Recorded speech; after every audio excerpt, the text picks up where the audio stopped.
Hii ni sehemu ya 3 ya simulizi yetu nzuri inayoitwa Lydia.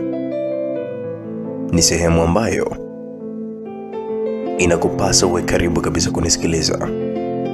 Kwa hiyo cha kufanya, subscribe hii channel, funga mkanda, kamata vipopcorn taratibu pamoja na juisi yako, au kama unafanya kazi, weka earphone masikioni, simu weka mfukoni. Niombe dua, tuanze kazi. Mimi ni mtu wa kazi, na hata nawe mwenye msikilizaji wangu ni mtu wa kazi, licha ya kwamba wewe ndiye bosi wangu. Na sehemu ya pili tuliweza kuishia pale ambapo Lydia alitoa macho baada ya kupigiwa simu na bosi wake yule wa zamani, au yule madam ambaye alikuwa ni daktari katika ile hospitali aliyokuwa anafanya kazi. Na hiyo ni baada tu ya muda mfupi kutoka taarifa ya habari fupi tu iliyokuwa ikimuelezea Lydia baada ya kupata umaarufu wa kumsaidia mama na mtoto wake, baada ya kupewa matibabu au kupewa dawa ambazo kiserikali aliweza kunyimwa katika ile hospitali ya wilaya. Alinyimwa, na huu ulikuwa ni mpango mchafu ambao ulikuwa unafanyika kati ya bosi wake yule katika ile hospitali alipokuwa anafanyia kazi na ile hospitali ya wilaya, kwamba kila mteja atakapokuwa anakuja, iwe ana bima au amekuja kwa pesa yake mwenyewe, aweze kukosa dawa za pale hospitali za kiserikali. Lakini mbadala wake ni kwamba aelekezwe katika duka kubwa la pharmacy au duka la dawa muhimu, ili apate kwenda kununua zile dawa kwa gharama kubwa. Yaani ni biashara walizokuwa wanaziendesha, ambazo naweza nikasema ni biashara pia haramu. Kwa hiyo baada ya ushindi, Lydia akawa amepigiwa simu na bosi wake yule kwamba anahitajika afike kazini pale. Lydia akawa ametoa macho kweli akishindwa kuamini maneno ya bosi wake huyo, kwamba huku anaenda kufanya nini, na je, ni kweli anarejeshwa kazini au bosi yule ana mpango gani juu yake? Maana yake walikwisha kutangaziwa ubaya na serikali kwamba watakamatwa wote na sheria itachukua mkondo wake. Sasa hapo ndipo tulipoweza kuishia sehemu ile ya pili. Nahitaji sasa tuanze sehemu ya 3. Karibu.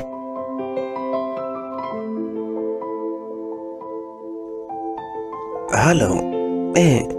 Halo? Lydia uko wapi? Nipo nyumbani tu. Shikamoo bosi. Hebu njoo haraka hapa hospitali. Kuna nini? Njoo uendelee na kazi. Endelee na kazi? Lydia, njoo uendelee na kazi mdogo wangu. Bosi samani, nitakuja asubuhi basi kuendelea na kazi. Sasa hivi ni giza limeshaingia tayari. Kwani sasa hivi unafanya nini? Ungekuja tu kuingia hata zamu ya usiku Lydia. Njoo tu mdogo wangu, sahau yaliyopita. Dada, mna shida, alijibu bosi wake yule. Akamekata simu, akatazama mbele yake alikopo na mama yake mzazi. Mama huyu alikuwa akimtazama tu Lydia. Nani tena huyo mwanangu? Mama, bosi wangu anasemaje? Ameniambia tu eti amenirudisha kazini. Amekurudisha kazini? Kwani alikufukuza? Mama, amna, ameniita tu niingie zamu ya usiku. Lydia alishikwa kigugumizi. Alijikuta ameanza kufunguka ukweli ambao alikuwa bado hajamwambia mama yake kuhusu suala lake la kufukuzwa kazi. Na kuona unavyojingata-ngata mwanangu, kwa sababu mimi nakujua. Kwa nini haukuniambia kwamba umefukuzwa kazi? Ukakaa nalo tu moyoni mwako mwenyewe. Mama, sikutaka upate wasiwasi. Sasa usiponiambia mimi mama yako, utamwambia nani? Na vipi mama yako mdogo, ulishamshirikisha hilo jambo? Maana yeye ndio unayemwamini sana siku hizi, na kumfungukia mambo yako yote, kila kitu ambayo hata mimi sijui. Basi angalau ungemwambia hata yeye kuliko hata kukaa nalo kimya mwanangu. Mama, hata mwenyewe sijamwambia. Hakuna anayejua. Umefanya vibaya sana. Samahani mama. Sawa. Madam usharudishwa kazini, hakuna shida. Kujiandae uende kama bosi wako ametambua makosa yake. Haina haja ya kujivuta mwanangu. Sawa mama, asante. Haya. Lydia kama mjibu mamake hivyo, aliyetoka na kumwacha pale chumbani. akawa ameketi kitako na kushusha pumzi. Wakati huo Carolina alikuwa nje ya nyumba akiwa na simu ambayo alikuwa anampigia Frankie. Akawa amepokea simu. "Ye mami vipi?" "Safi kabisa, unaendeleaje na homa?" Nani mimi au? Mimi mbona kama sio?" "Si ndio ulichomwambia Lydia mpaka amekuja nyumbani kwako au umesahau tayari?" Hamna." Alijichekesha. Yaani njia Mungu ni fupi sana. Anaambia siku yako iliendaje? Na Lydia mmeenjoy sana alipokuja huko. "Kwa nini unauliza hivyo?" "Nauliza tu kwa sababu si alikuja kwako. Umenifanya mimi ni mjinga nisijielewe Umejifanya mgonjwa uko umemwita Lydia. Vipi, umefurahia huduma alikuwa amekupatia?" Hajaacha chochote mbwa yule. "Ni kwa sababu hakuja mwenyewe, alikuja na mdogo wake Maria. Na mimi nilikuwa nimefanya mpango huo. Ningemwacha je peke yake huko? Najua tu singemruhusu aondoke salama." Akili kumkichwa.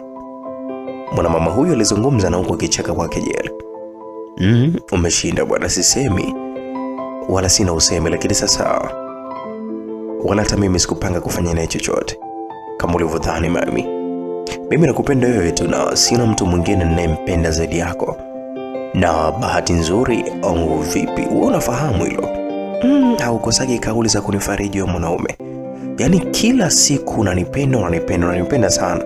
Sasa kwa nini haunioe mimi? Unamuoa yeye. Na kujua sasa hivi hebu sikia. Lakini kabla mwanamama huyu hajamalizia sentence yake, mara ghafla simu yake ikaporwa mkononi mwake. Na aliyempora simu hakuwa mwingine bali alikuwa ni Lydia. "Alo, mdogo unaendeleaje?" alimuuliza mwanaume huyu aliyekuwa anazungumza na simu. Alikuwa anazungumza na mamake mdogo pasipo kutazama jina na namba ya mpigaji, baada ya kuhisi kwamba mama yake huyu anazungumza na mpenzi wake ambaye anamficha tu siku zote. Leo Lydia ambaye alitokea ndani na kumuona mama yake mdogo akiwa anazungumza na simu, na huku akijiumauma kucha za vidole, aliamua kabisa kumpora simu ili apate umbea amjue babake mdogo ni nani, lakini pia azungumze naye. Lydia, leta simu yangu, nipe. Acha unachokifanya." Mwanamama huyo Carolina alimwambia Lydia, akimkimbiza Lydia ambaye muda huo alikuwa anakimbia na simu hiyo akiwa hajitazama bado. Ilikuwa ni namba ya nani, jina la mwanaume gani huyo alikuwa anazungumza naye mamake huyo kuita Carolina. "Mama mdogo, kwani kuna ubaya gani mimi nikimjua baba mdogo jamani?" Lydia akawa amejibu huko na huko akiwa anakimbia. Mwanaume huyo akiwa hajamjibu bado.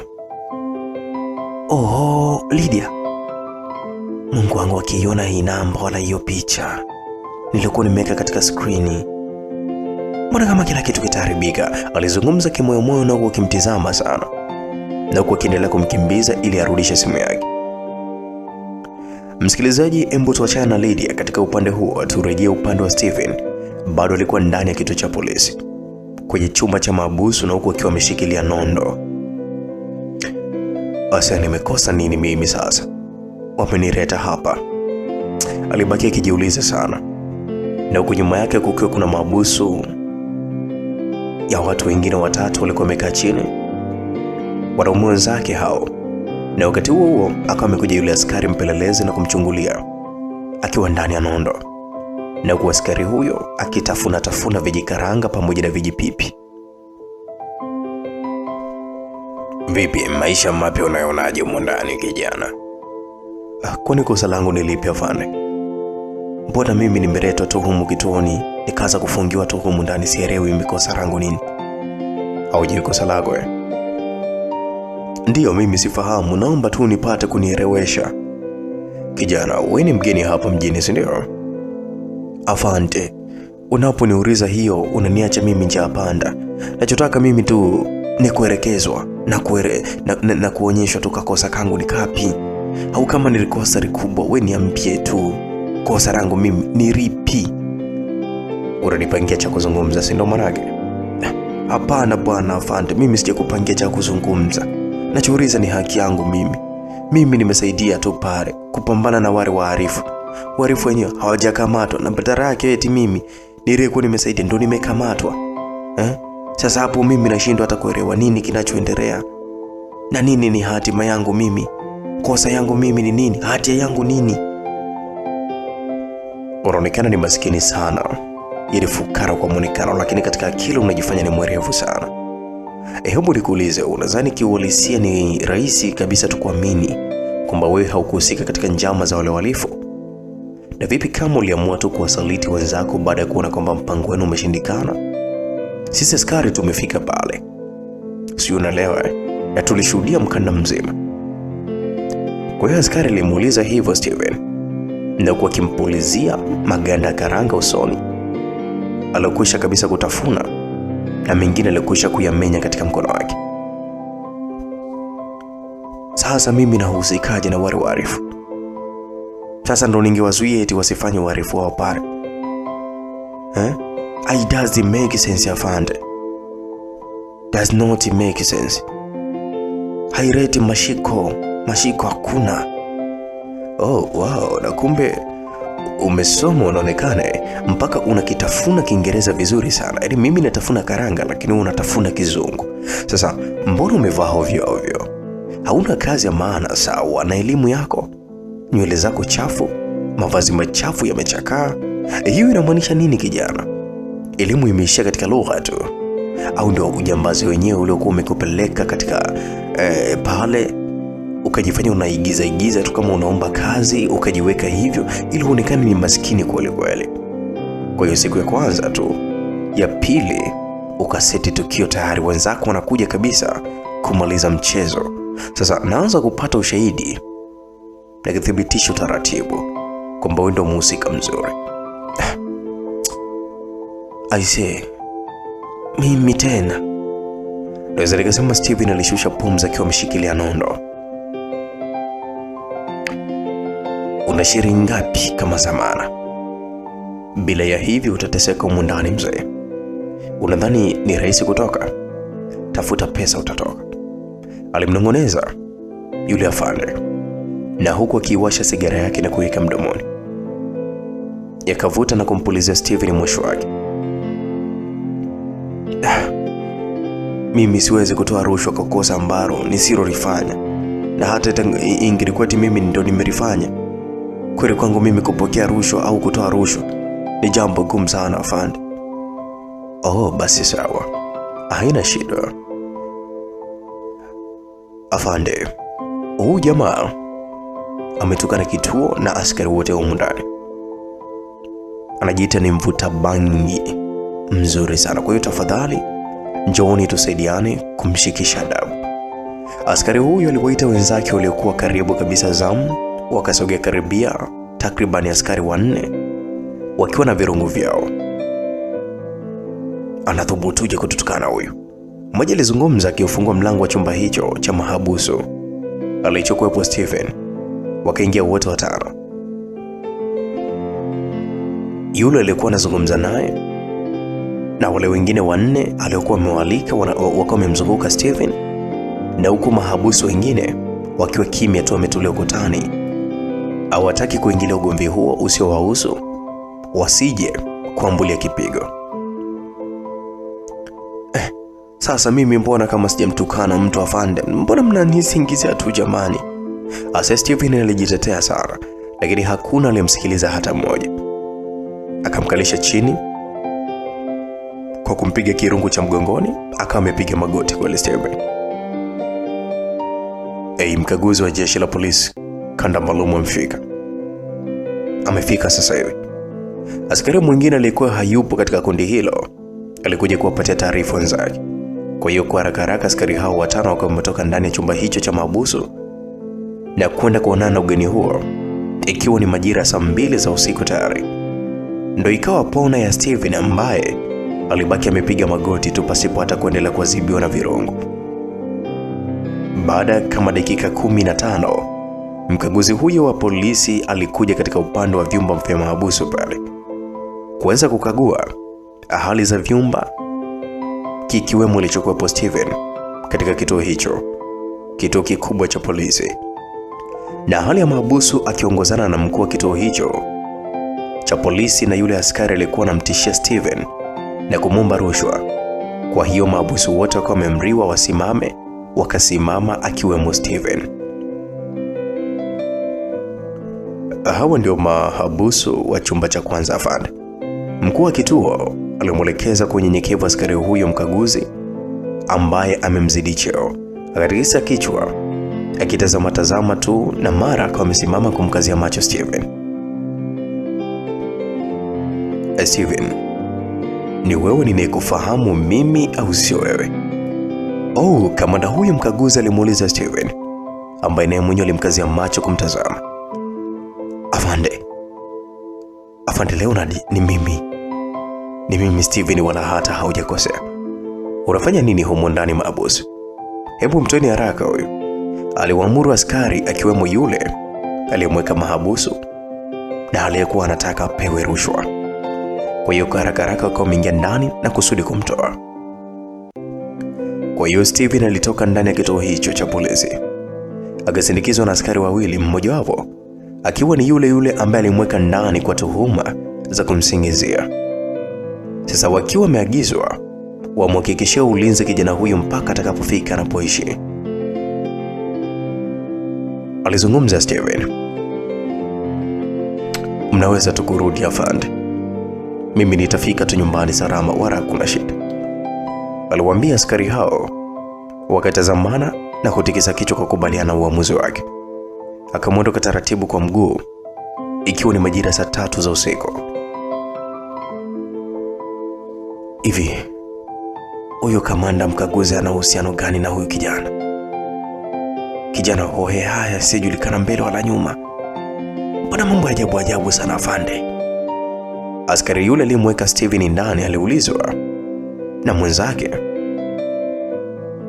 baada tu ya Steven alipoondoka na kuacha nje ya kituo. Sasa mzee, mimi ukiniuliza utakuwa ni mtu wa kushangaza sana. Kwa sababu gani? Hata mimi najiuliza mwenyewe, askari huyu alijibu. Wakatazamana na muda huo wakawa wamegeuka wote kwa pamoja kumtazama Steven aliyekuwa anapotea katika upeo wa macho yao. Basi moja kwa moja alifika mpaka katika nyumba aliyokuwa amepanga na kukuta giza nene, umeme ukiwa katika nyumba nyingine za majirani, lakini nyumba hiyo ukiwa umekwisha na hakuna aliyekuwa amenunua umeme. Sasa jamani, huu umeme ndio watu mmegoma kununua au? Yaani mimi naangalia tu watu humu ndani, yaani zamu zenu zikifika mnabakigi wa kimya tu, mnajifungia vyumbani mwenu. Sasa tutaona mwezi ujao kama mimi nitakuwa wa kwanza kabisa kununua umeme. Yaani nikiwa wa kwanza ni weni. Ninyi sasa mnajifanya hamna hela eti Ila sasa umeme ukishanunuliwa nyinyi ndio wa kwanza kabisa kuwasha masabufa yenu na kutupigia mikelele hapa na pale. Mara vijisingeli, mara mnapiga vijitarabu, mnatuletea majungu tu humu ndani. Lakini saa hizi mmechuna kimya kama hampo vile. Asa alikuwa ni mama mmoja hivi mpangaji, alikuwa anazungumza kwa sauti kubwa kweli na alikuwa amekasirika.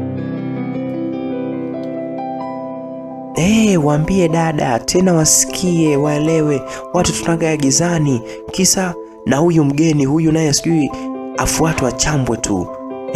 Hapa analipaje kodi bila hata hela ya umeme? Mwanaume mzima anakosa pesa hata umeme.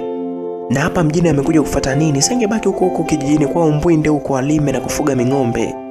Dada mwingine mpangaji alidakia hivyo na kimzungumza Steven ambaye hakujua kwamba yuko nyuma yao anawasikiliza. Sasa yule dada alipogeuka alikuja kushtuka kumwona mwanaume aliyekuwa na mchamba, kumbe yupo nyuma yao anawatazama tu. Habarini za muda huu, aliwasalimia vizuri kwa meguna tu pasipata kumwitikia. Aliwapita na kuelekea chumbani kwake na huku akimtazama tu, na kisha wakagongana mikono kiumbea. Yaani mtu anashindwa hata kununua umeme, hata mwanamke atapata kweli? Wewe thubutu, kuna mwanamke gani atakayetaka kulala katika kijigodoro cha sakafuni? Wanawake wanataka vitanda siku hizi. Watu wanakimbia kulima huko kwao na kazi za kuchunga ng'ombe. Wanakuja kutubana tu hapa mjini. Ina huu. Hebu tuoni pesa umeme jamani, giza. Wengine mabwana zetu wapo njiani, wengine wapo vyumbani, hawatuoni vizuri. Tunataka tuanze game sasa. Asa wanawake hao walikuwa wanazungumza kwa kejeli kubwa sana, na Steven alikuwa anawasikia Wakati akiwa anaingia ndani chumbani kwake, hakuwajali, aliingia tu na kujitupa katika kijigodoro chake cha chini kile sakafuni, akapumzika. Muda huo tukirejea upande wa Lydia, alikuwa ameingia kazini kwa mara nyingine tena. Na yule baada ya kufukuzwa sasa amerudishwa tena rasmi. Aliingia zamu, yani shift ya usiku. Alikutana na nesi Zoe na rafiki yake yule, rafiki mkubwa mlemavu wa mguu, ambaye alimpokea kwa furaha kubwa sana na kumkumbatia. Karibu sana tena Lydia. Yani nimefurahia sana kukuona shoga yangu. Nilizani ndo basi tena na kumbe umerudi tena kwa mara nyingine. Asante sana rafiki yangu. Nimerudi. Alimjibu huku akisalimia manesi wengine ambao wachache walifurahia sana kurudi kwake pale kazini, na huko wengine wakiwa wamechukia sana moyoni mwao, na wengine wakichukia waziwazi kugoma hata kumsalimia. Manake walijua ndio hata rudi tena katika ile hospitali. Hivyo basi aliitwa na bosi pale ofisini ambaye alikuwa anaitwa Dr. Feti. Akawa ameingia na kumkuta akiwa amekaa kwenye kiti chake vizuri, akinesanesa na akizunguka kulia na kushoto. Lydia, umekuja tena. Karibu sana. Asante sana bosi. Sikutegemea kama utakubali kweli kurudi. Nilidhani ndio umesusa moja kwa moja hutarudi tena kazini. Hapana bosi, naipenda kazi yangu sana hii. Ndio na mimi naona. Wala hauna haja ya kuniambia Lydia. Sasa mimi naondoka. Wewe endelea na majukumu mengine hapa, endelea na kazi zako kama kawaida. Kwa hiyo yaliyopita si ndwele, tugange ajayo. Sawa bosi, asante sana, nimekuelewa na ninashukuru sana kwa wema wako. Hamna shida. Lydia alimjibu hivyo akawa ameruhusiwa kuinuka kutoka pale ofisini, lakini alipofika mlangoni akawa ameitwa tena. Lydia? Abe bosi? Tafadhali kama wakija wakaguzi kesho, useme kuwa hakuna chochote kilichotokea, sawa? Sawa bosi. Kazi njema. Alijibu Lydia. Akatikisa kichwa na kutoka pale ofisi taratibu. Bosi huyo daktari akawa amechukua simu yake na kupiga. Dr. Feti, nimeshamrudisha kazini, hakuna kitakachoharibika. Sawa, acha akae hapo kidogo tu. Ili kusudi wimbi hili liweze kupita. Watu wa wizarani wakija wasijue kinachoendelea, kwamba hospitali yetu inahusika. Alafu sasa kukitulia, basi tutamshughulikia yeye, tumfundishe adabu kwamba chui hachezewi sharubu. Ili kikubwa wasijue hospitali yetu kama iko katika mfumo wa kulaghai mali za umma pamoja na wananchi wake. Nimekuelewa dokta. Dr. Feti au mkurugenzi wa hospitali hiyo ndogo ya mtu binafsi alimjibu mwanaume huyo na kuweza kukata simu. Basi kuna kucha asubuhi na mapema, mama mmoja mpangaji mwenye maneno mengi sana pale walipokuwa wamepanga kina Steven alikuwa anaamka asubuhi kusudi kufanya usafi ikiwa ni zamu yake. Akawa amekuta taa inawaka nje. Mpaka msemwe ndo mnanunua umeme? Washenze sana nyinyi wapangaji humu ndani. Na umeme mwenyewe unanunuliwa nusu tu. Sasa usiku tu umeisha. Yaani mnanikera vibaya mno. Ngoja nitazame kama sijakutana na uniti 2 tu hapa. Alisogea mama yule kuweza kutazama mita ya umeme akiwa na fagio lake la wima alipokuwa anafagia nje. Sasa akawa ameshtuka kwa alichokiona katika mita. Akawa amebaki tu ametoa macho, anashangaa. Yule mwanamke aliyekuwa jana wanazungumza wote na kumsema sana Steven, alipokuwa amewapita naye mwenyewe alikuwa ameelekea chumbani kwenda kupumzika baada ya kutoka kituo cha polisi. Alikuwa amejifunga kanga pamoja na mswaki wake mdomoni, mkononi kikombe cha kunawia. Kwa mama huyo pia au hao mashoga wawili alimwita kwa mkono mpangaji mwenzake huyo wa chumba cha pili kinachofuata, ambao wote walikuwa na midomo. Akawa amekuja mbio mbio almanusura kanga imporomoke katika mwili wake. Kuna nini tena mama Huseni? Wewe shoga mtu, hebu tazama pale katika mita. Ni macho yangu mimi au ni kweli nilikuwa ninaota? Kuna nini shoga? Shoti au? Hakuna hata sio shoti. Mwajuma, susome unity pale katika mita, hauoni au? Si unity 2. Ni unity 250. 250 au 200 au ndo 2.50? Mbona kama hata sijaelewa. Walishangaa. Wakati huo mume wa mama huyo alikuwa ametoka chumbani akielekea chooni. Hebu ngoja nimwite mume wangu atusomee. Wewe mimi nakuona kabisa haueleweki. Hauelewi. Mume wangu, hebu njoo usome katika hii mita hapa. Tunachokiona ni kweli au macho yetu tu yanatongotongo? Maanake hatuelewi tu hapa. Na sijui macho yetu yana makengeza, basi mimi sipati hata kujua. Kuna nini tena mama Hussein? Maanake nimebana mwenzao naelekea msalani. Nenda kwanza shemeji, usije ukaja ukalimwaga kojo bure.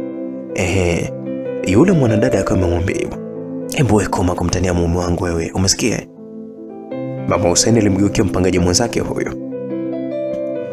Ma Hussein, kumwambia tu shemeji asije kulimwaga ndo namtania jamani. Au umemaanisha nini? Ya kwako ndo ukome sasa. Jamani mama Hussein, kwani jirani amezungumza kitu gani kibaya? Nini hicho ambacho mnakishangaa hapa katika mita? Hebu tusomee mita pale ni unit ngapi? Mama Hussein alisonya na kumsonya jirani yake huyo mwanadada. Alafu kisha akamaliza kuzungumza. Mita zinasomeka unit 250. Unit ngapi? Ngapi ni kivipi yani? Kwani nyinyi hamna macho? Si zile pale unit 250 na pointi kadhaa. Mbona ni nyingi sana? Nani amenunua umeme? Hatuelewi hata. Na nani humu ndani mwenye uwezo wa kununua unit zote hizo kwa wakati mmoja? Hakuna wote humu ndani. Mpaka tupigizane kelele ndo watu wanunua umeme robo tu. Yule mpangaji mwingine, mwanadada aitwaye Asma, alizungumza na wapangaji wengine. Waliposikia mazungumzo ya nje wakawa wametoka na kuja kuona kinachoendelea, na wote wakawa wameshangaa sana kuona unit 250 kwenye mita ambazo hakuna mpangaji yoyote anayeweza kuzinunua, hata wakizichanga kwenye vyumba vyote 15. Hiyo nyumba ina vyumba 15, lakini hata wakizichanga hawezi kupata unit kama hizo. Muda huo Steven akawa ametoka chumbani kwake, akiwakuta nazungumza wanaulizana, kubishana. Akawa amewapita kimya. Safari ya kuelekea katika kibarua chake kaanza. Mmoja aliyehisi huenda mita ina matatizo au TANESCO wamekosea, ikabidi achukue simu na kuanza kupigia simu. Kwa hiyo aliwapigia simu TANESCO ili kusudi kupata kueleza huenda watakuwa wamekosea unit 250. Sio poa. Halo, habari za saizi? Unazungumza na mtoa huduma kutoka shirika la umeme Tanzania TANESCO. Nikusaidie nini? Dada samani, kuna umeme mwingi sana tumeukuta katika mita yetu. Tunataka kujua kuwa mmekosea kututumia au mita yetu mbovu, tusije tukawaibia umeme wenu bure mkaja kutudai huko mbeleni kwamba sisi tumeingia katika uchakataji wa pesa. Nini kwa madai ya utakatishaji fedha. Mpangaji yule ambaye ni mume wa mama Hussein alizungumza hivyo, manake sasa ndiye alikuwa amepigia simu. Namba ya mita tafadhali ni 12421. Alitaja akawa amejibiwa bwana. Asubiri ndani dakika moja tu na mhudumu huyo ataleta feedback. Alisubiria kweli, na baada ya muda akawa ameambiwa, ndugu mteja, ni kweli unit zimenunuliwa leo kutoka kwa mteja mwenye namba 0678861519. Amenunua umeme unit 230 na kuweka kwenye mita yenu. Sisi kama TANESCO tunatoa unit 20 za ofa kama zawadi. Asanteni kwa kuwasiliana nasi, endeleeni kufurahia huduma zetu. Mwanadada huyo alijibu hivyo na kukata simu, ambayo iliwekwa sauti kubwa sana loudspeaker na wote walikuwa wamesikia. Sasa nani atakuwa amenunua unit zote hizo? Walibaki wamedua akiwa wamekosa majibu. Mama Hussein alikuwa ameuliza hivi na wote walikuwa wanashangaa sana.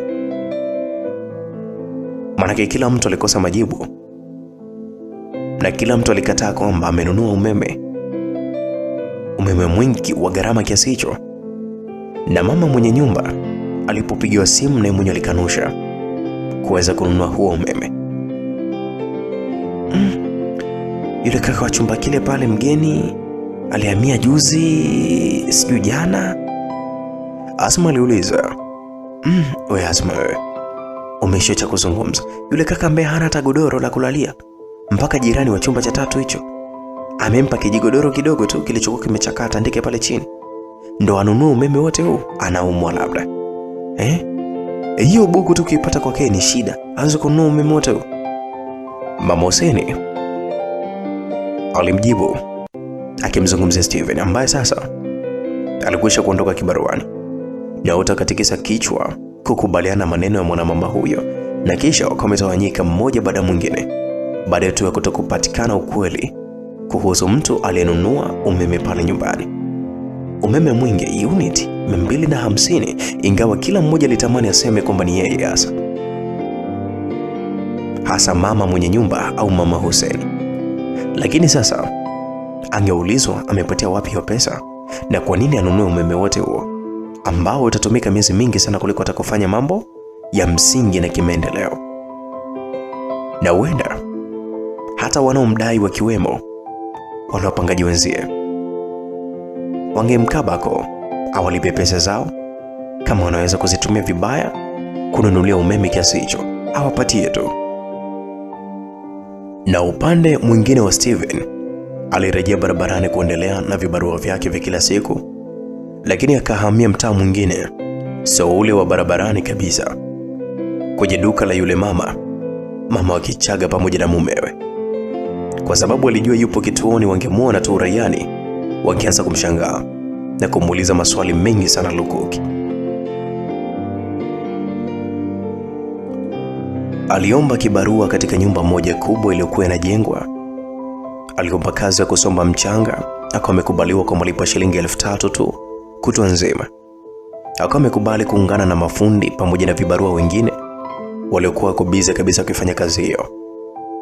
Na huku mfukoni akiwa bado ana simu ile ile ya mwanadada Lydia iliyokuwa mpya, ambayo haikuwa na laini ya mtandao wote, ambao alikuwa ameiokota tu ilipokuwa imeibiwa na yule muhuni aliyekimbilia kwa wahuni wenzake kule katika lile gofu la nyumba.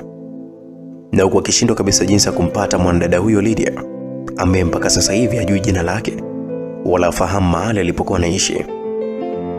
Kwa hiyo akiwa amebeba ndoo ya mchanga kichwani, kwa mbali kabisa mita kadhaa anamwona mwanadada ambaye sio mgeni kabisa machoni kwake. Alipomtazama vizuri, akawa amegundua kwamba ndio yule mwenye simu hiyo aitwa Lydia, ambaye walikutana mara kadhaa kule barabarani. Akawa amebaki amesimama anamtazama kwa makini. Nakushukuru sana Mungu, leo hii nimempata nimrudishe simu yake, na kumbe anaishi huko, alijizungumzisha kimoyomoyo akimtizama mwanadada huyo ambaye alikuwa anaingia nyumbani kwao kwa mwendo wa taratibu. Oya, mbona kama umesimama hapo na umeduaa kama sanamu mzee? Unafanya kazi kweli wewe au unashangaa tu watu? Kama kibarua kimekushinda mzee, weka ndoo, tembea, acha ndala. Msimamizi wa vibarua alimwambia hapo Steven aliyekuwa amesimama ameganda tu na ndoo akiwa ameshikilia ikiwa kichwani. Samahani boss. Alijishtukia na kuendelea na safari yake ya kupeleka mchanga kwa haraka.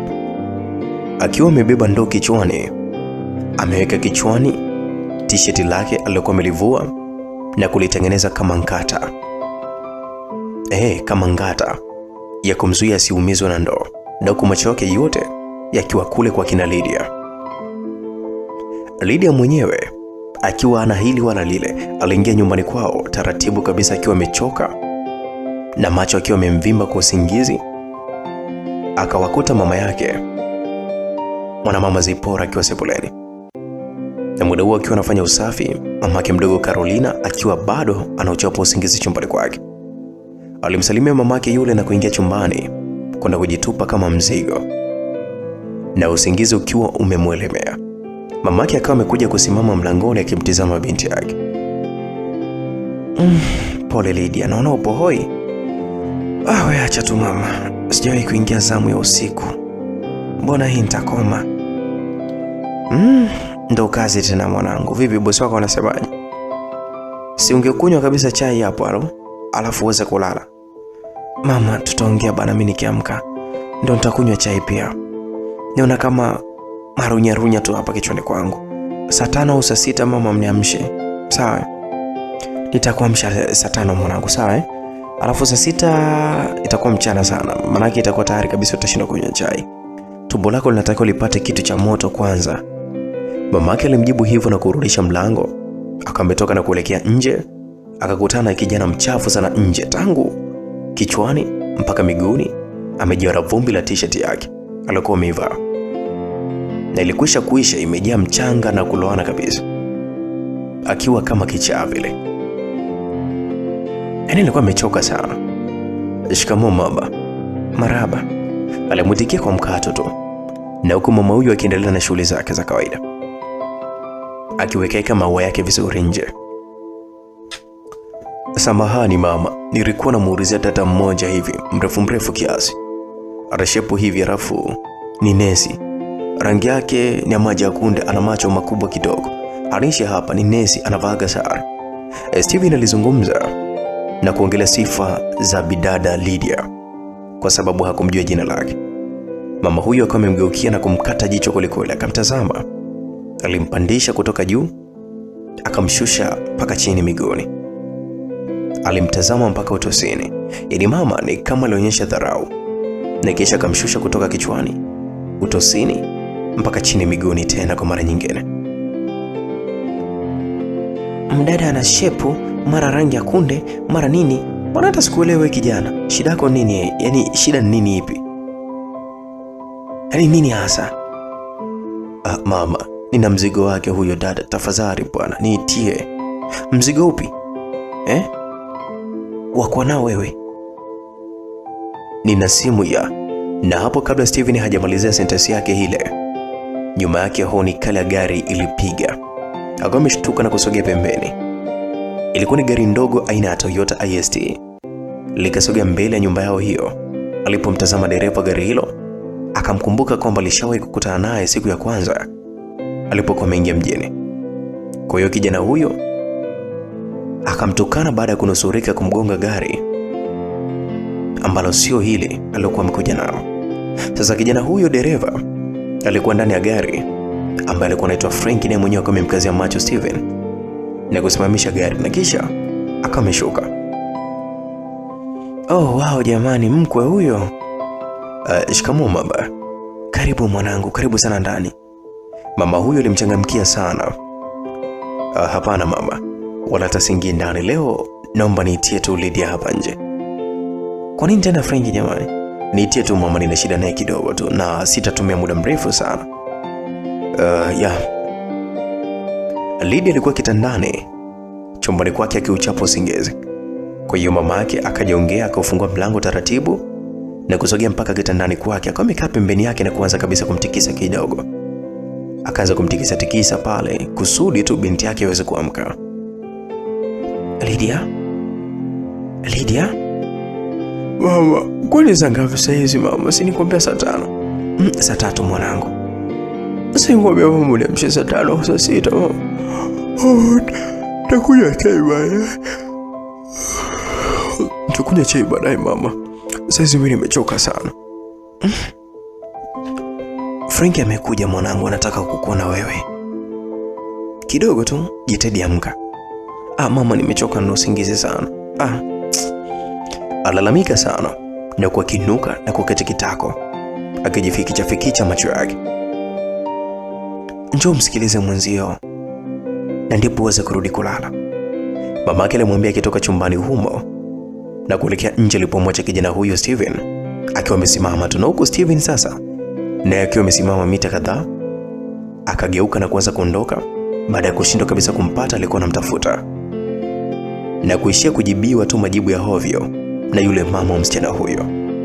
Kwa hiyo Steven uvumilivu ulimshinda. Mama vipi, Lydia anakuja? Frank alimuuliza. Akasema anakuja mwanangu. Alikuwa amelala, ameingia zamu ya usiku kazini na amechoka kweli. Kwa hiyo pia mkwe wangu nimekuletea kiti hichi. Kwa hiyo karibu kalia. Mama huyo alizungumza akiwa ametoka kabisa ndani na kiti cha plastiki. Hapana mama, wala taskai wala kiufupi tu usisumbuke kabisa. Karibu sana Frank. Sauti ya Lydia iliyokwisha kutoka ndani na huku akijifikicha macho alizungumza. Kwa hiyo kwenye ngome za masikio Steven aliyekuwa anaondoka muda ule akawa amegundua na kugeuka kumwona yule dada aliyekuwa anamhitaji, ambaye sasa alitaka kumrudishia simu yake. Akawa amesimama na kuwatazama tu. Asante Lydia. Kaa kwenye kiti. Hapana Sky, kuna kitu nimekuletea, maana kinahitaji nikukabidhi alafu then nipate kuondoka. Frank aliongea na kwa kitabasamu. Asa kitu gani hicho Frank? Ndio ingie basi ndani. Mbona kama unaisha nje? Lydia alimwambia, na huko mama yake akiwa amesimama tu kwa pembeni akitamani kujua kitu hicho alicholetewa. Kwa shauku kubwa mama yule kana kwamba ni yeye mwenyewe ndo alikuwa ameletewa ile zawadi au kile kitu. Hii ni ya kwako. Frank alinyanyua ufunguo wa gari kwa juu kule kimonyeshia bidada huyo. Unamaanisha nini Frank? Gari hii ni ya kwako Lydia, alimwambia na huo kitabasamu. Kauli iliyomshtua sana Lydia. Akawa amemgeukia mama yake ambaye alijishika moyoni tu kwa mshtuko, akitoa macho akiwa amedua kweli. Mamake mdogo na Lydia aitwaye Carolina alikuwa ndani tu akitazama tukio zima kupita dirishani kwake, na mwenyewe alishangazwa na kitendo hicho cha Frank ambacho licha ya kumshangaza kilimwadhabisha. Yaani alikasirishwa. Steven muda huo alishuhudia tukio hilo akiwa amesimama mita kadhaa mbele. Yaani Franki bado anaendelea kunitibua tu akili yangu. Hajatosheka au anataka mimi nitafute njia mbadala? Mamdogo mtu aitwaye Carolina aliongea kimoyomoyo wakati akitazama kinachoendelea nje akiwa dirishani, akishuhudia Lydia alivyokuwa anaendeshwa kwenye gari ndogo aina ya Toyota IST alokuwa ameletwa na Frank kama zawadi tu. Gari hilo likiwa ni jipya kabisa. Kwa lilikuwa limepambwa vizuri na kile kijikaratasi kilichokuwa kinaonyesha kwamba ile gari ilikuwa ni zawadi. Yes, nadhani utakuwa unajua au ushawahi kukutana na picha ya gari ikiwa na lile liurembo kubwa ambalo limekaa kama zawadi iliyofungwa. Nadhani ushakutana nayo bwana. Basi bwana, Lydia na mama yake walibaki kinywa wazi kwa mshangao waliopata kutokana na zawadi au surprise ya huyo Frank, akitikisa funguo ya gari akimwonyesha Lydia. Oh, Franki, ko hili ni la kwangu. Nani mwingine kama si wewe? Who else if not you? Oh jamani, mbona kama zawadi kubwa sana hivyo jamani? Alibaki ameachama mdomo tu akishangaa. Wewe naye, zawadi kubwa gani? Hembu chagua bwana, chukua funguo. Mbona una mambo mengi sana kaa? Ningekuwa enzi zetu mimi nisingekaa kabisa mbali na wewe. Huyu ndio mwanaume anayekujali sana, kukuthamini mwanangu. Mamake alikuwa amemsukuma kweli Lydia, na Lydia akawa amemsogelea Frank karibu kabisa na kijana huyo akiwa amejawa na tabasamu. Alimkabidhi Lydia funguo akiwa bado haamini kabisa anachokiona kutoka kwa mchumba wake huyo aitwaye Frank. Asante sana Frank, ni kwa ajili yako tu. Asante kwa kukubali zawadi yangu Lydia. Mkumbatia mwenzio na wewe jamani. Kaa, unamwogopa nani hapa? Mama jamani, nakwambia ukweli, mkumbatie. Mamake alisisitiza kwamba Lydia amsogelee Frank amkumbatie. Wakawa wamekumbatiana taratibu, na huo kijana huyo akimpiga mgongoni. Nakupenda sana Frank. Hata mimi pia nakupenda Lydia. Na hawasamani kwa nilichokufanya jana, na sikuweza kutaka mimi kukuudhi.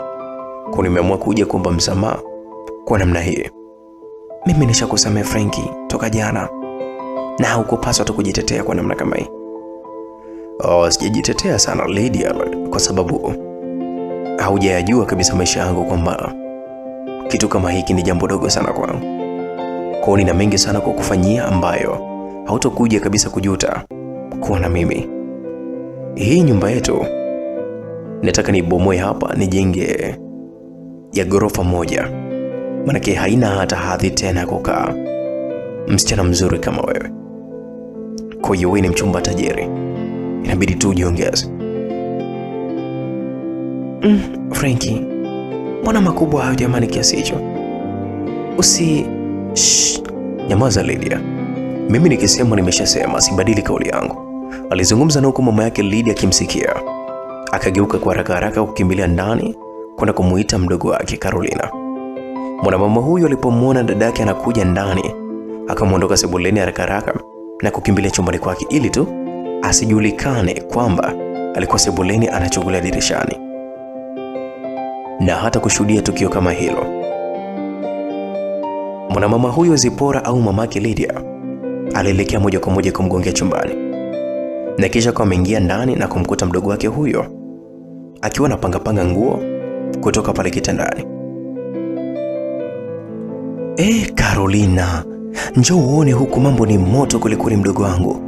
Jamani, kuna nini tena dada? Mbona kama unanitisha? Alizuga tu kwamba eti hafahamu chochote kilichokuwa kinaendelea. Mtoto wako Lydia amepewa zawadi ya gari shogangu na Frankie mchumba wake. Yaani sijaamini jamani kwamba yule kijana anampenda sana binti yangu kiasi hichi. Njoo uone. Mama aliendelea kumvuta mkono. Frankie mkuu wetu kumbe amekuja. Mbona hata hamjaniambia jamani? Amekuja jamani. Carolina, njoo msalimie, njoo. Alimshika mkono mdogo mtu na kwenda naye mpaka nje. Mwanamama huyo Carolina akiwa hana tahamu kabisa kutoka pale nje kushuhudia tukio hilo, lakini hakuwa na namna tu ya kuweza kukataa. Akawa ametolewa nje na dadake huyo na kukutana uso kwa uso na Frank. Macho yao yamegongana, na huko mama mdogo akiwa amekasirika sana, lakini sasa alikuwa akificha sura yake kwa tabasamu feki sana usoni kwake. Mama mdogo, shikamoo. Frank alimsalimia tu na huko akitabasamu na kumpatia mkono. Salama, alimjibu kwa mkato akimpatia mkono juu tu, na kisha akawa amerudi nyuma na kusimama na mama yule au mamake Lydia, na huko akijilazimisha tu kufurahi. Na huko sasa moyoni mwake ni kama kitu kilikuwa kinamfukuta. Alikuwa anasubiri Frank tu aanze safari ya kuweza kuondoka, na ndipo apate kuyatoa ya moyoni. Mwanamama au mwanadada Carolina, umri wake ulikopo ni miaka 40 kasoro. Alikuwa ni mrembo, lakini pia pamoja na umri kusogea, na pengine ni mojawapo ya sababu zilizomfanya Lydia kuwa mrembo pia, na alikuwa amerithi vitu vingi sana kutoka kwa mama zake. Basi bwana, Lydia akawa ameingia ndani ya gari hilo dogo na kuanza kupiga honi 2-3, akifurahia ushindi, akifurahia zawadi alizokuwa ameletewa. Jaribu tu kuendesha, usiwaze wala nini. Nimesahau tangu nimalize driving school sijagusa tena gari, kwa hiyo nitakuwa nimesahau. Mimi nitakuelekeza, hata usijali. Dada, mimi niko zangu ndani, basi naendelea na majukumu yangu ya kawaida. Mama mdogo Carolina alimwambia dada yake huyo na kuweza kuingia ndani haraka. Mama Lydia akawa amemshangana kutikisa kichwa chake. Wakati huo Steven alikuwa bado amesimama mita kadhaa akiwa anaangalia tukio hilo, akiwa na simu ya bidada huyo mkononi. Akaitazama na kuanza kurudi nayo ili ampatie simu yake. Wakati anarudi, mwanadada Lydia alikuwa ameingia ndani ya gari na Frank ambaye alikuwa kabisa anamuelekeza vitu vichache ndani ya gari hilo jipya alikuwa amemnunulia, ikiwemo vitu alivyokuwa kimuelekeza ni namna kuwasha na kuziba gari. Akawa amerudisha nyuma kwa msaada wa Frank, na wakati huo kijana Steven alikuwa ameanza kuja. Kwa hiyo alikuja kushtushwa na gari ambayo lilikuwa limerudi nyuma kwa kasi na kujikuta likitaka kumgonga. Asa Lydia ambaye alikuwa hapo ni dereva tu wa kubahatisha, akiwa hajaona nyuma kuna nini, hakutazama. Jamani, mnaua wewe! Mama yake huyu alipiga kelele kweli kweli, na hapo ndipo Lydia akawa amekanyaga breki. Wakati huo Steven alilikwepa gari, lakini sasa alikuwa limemsukuma kidogo tu, akaanguka chini, na simu aliyokuwa ameweka mfukoni ile ya Lydia ilichomoka na kuangukia pembeni. Kwa hiyo akafikia kukaa kitako. Kwa haraka mwanadada huyo akawa ameshuka katika gari na kumkimbilia kijana huyo. Jamani, umeumia alimwambia, na huku akiwa amejawa na wasiwasi. Hapana, niko salama tu. Mimi sijaumia. Jamani, wewe kijana, si nilikwambia kuhusiana na Lydia? Tayari. Mbona umesharudi tena? Umefuata nini? Angalia sasa, unataka kumsababishia kesi binti yetu. Hata gari lenyewe hajalionja hata utamu. Bado jamani tu. Kuli ng'ombe wa maskini hazai. Unataka kufanyaje wewe mkaka wewe? Mama yule au mamake Lydia aliendelea kulalamika sana. Kuwa makini sana, uone mbele leo. Halafu sio mara ya kwanza kukuona wewe jamaa. Vipi, umetumwa nini? Nakumbuka mara ya kwanza nilikukosa na gari hivi. Hivi ni wewe kweli? Nadhani hata wewe mwenyewe unanikumbuka vizuri. Sasa hata kama umetumwa unifuatilie tu maisha yangu, nitakufanyia kitu kibaya sana bro. Frankie alimchimba mkwara Steven. Jamani Frankie, maneno gani hayo tena? Wakati kaka wa watu tungemgonga hapa sasa hivi. Wanazungumza nini Frankie? Ni kweli mwacheni tu mkwe wangu. Lydia, huyu kijana anasema kwamba ni mara kwanza amesema amekuja hapa. Anauliza tu, sijui mdada gani mwenye shepu, sijui mrefu, sijui ana macho gani.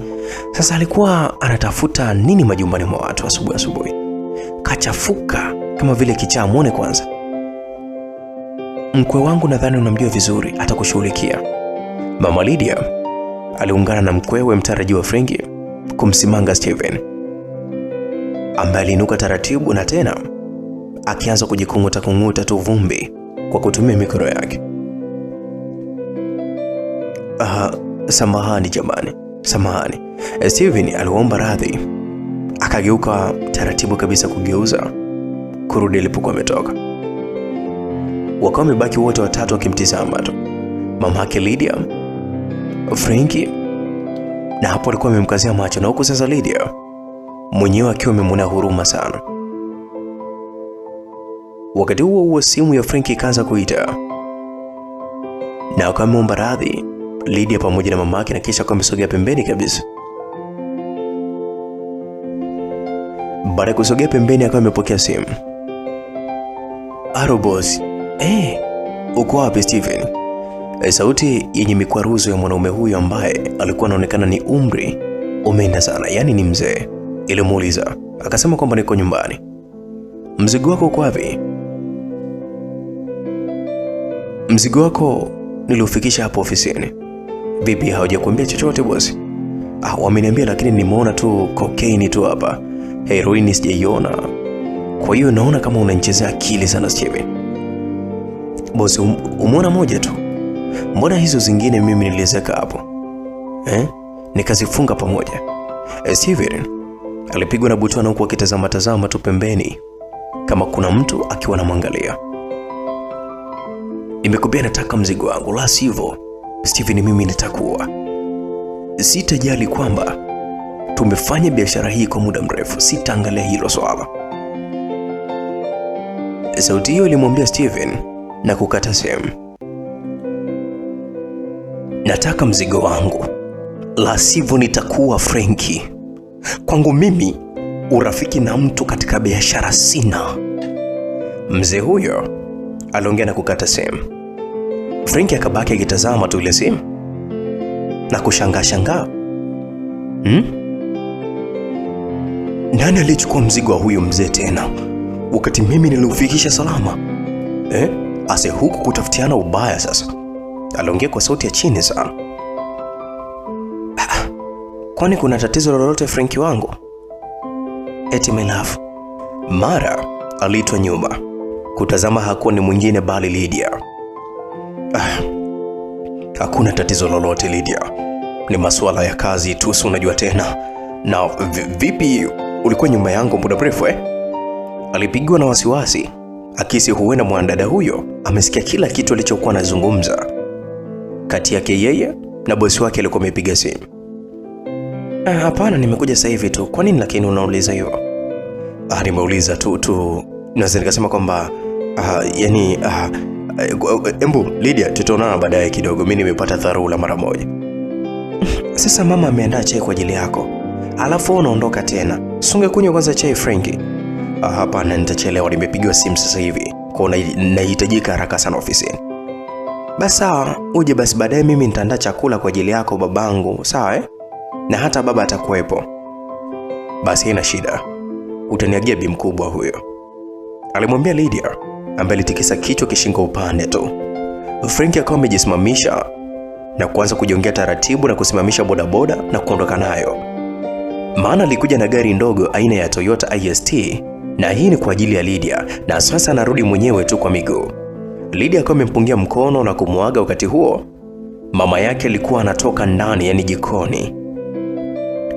Sasa yani mimi nimeandaa chai, alafu mkuu wangu anaondoka tena jamani, na wewe Lydia kabisa unamwacha tu aende? Mama amekataka unisikiliza. Mimi nimemwambia subiri. Mama anaandaa chai akagoma. Akasema anaondoka, atakuja tena kwa wakati mwingine, amepata dharura kikazi. Jamani mkwe wangu mie anaondokaje bila hata sasa kunywa chai? Lakini Lydia binti yangu, mshikilie sana huyu Frank mchumba wako.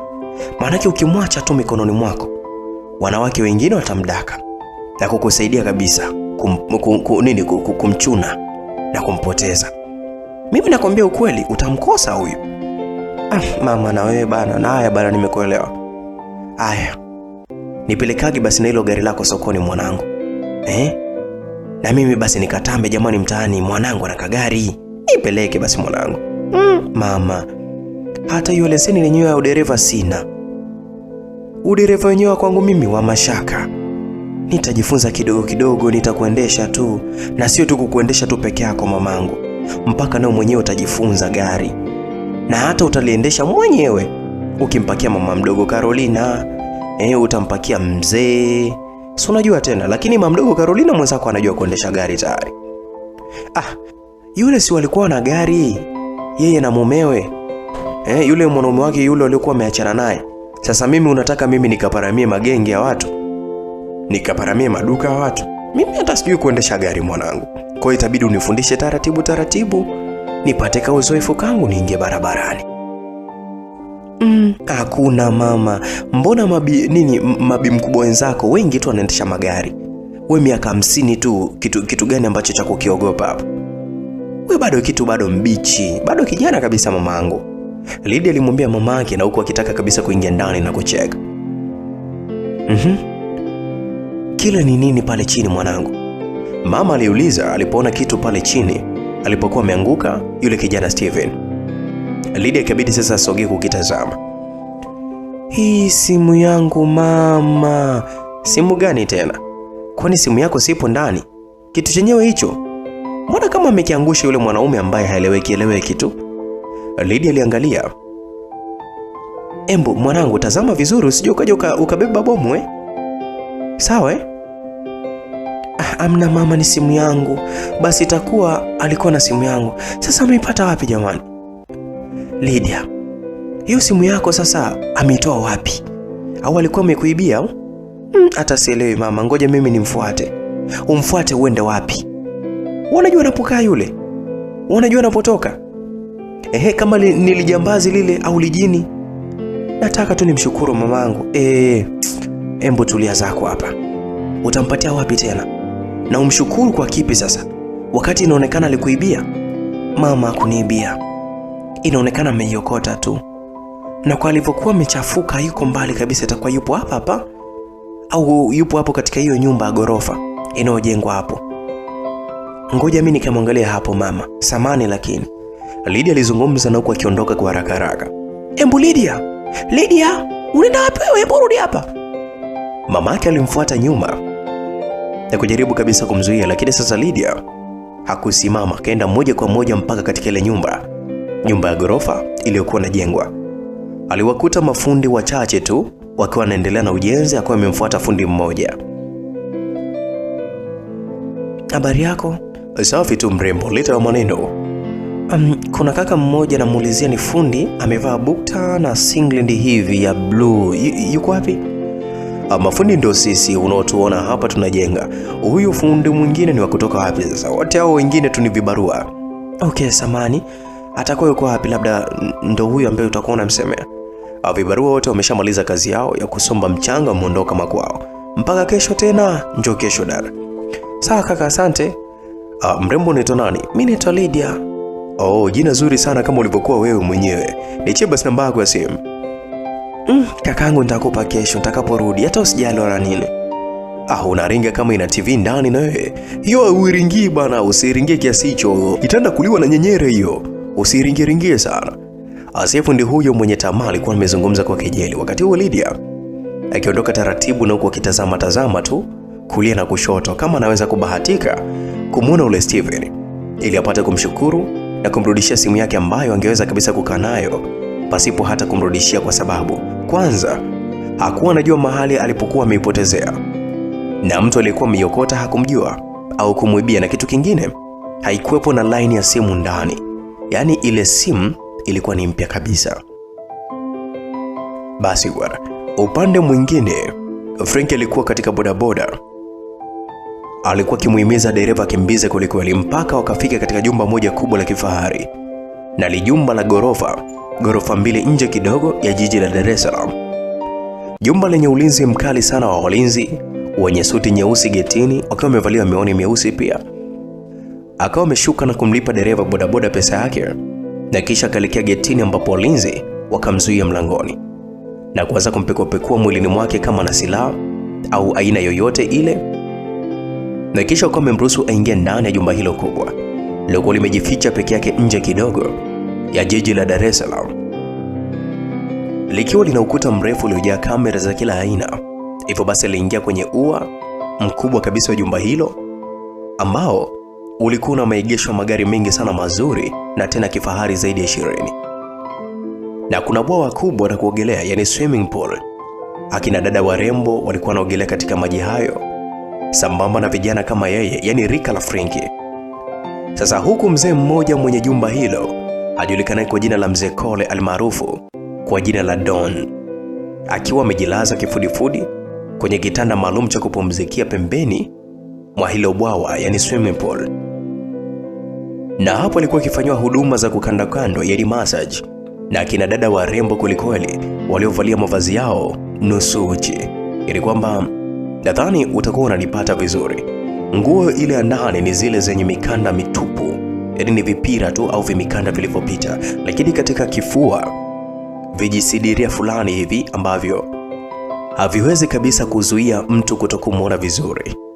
Basi bwana, na huku muda huo mzee huyo alikuwa na glasi ya pombe kali ya kizungu aliyokuwa ameshikilia mkononi, na huku mkono mwingine akiwa na bastola ndogo almaarufu kwa lugha ya vijana mguu wa kuku, na pembeni yake walinzi, yani bodyguards, wakiwa wawili mabounce waliovalia kwelikweli suti nyeusi, wamevimba mili yao na miwani myeusi, wakiwa wamesimama pembeni na bastola zao viunoni mwao, wakiwa hawacheki na yoyote. Na hapo Mr. Frank akawa amesogea na kusimama mbele yake. Boss?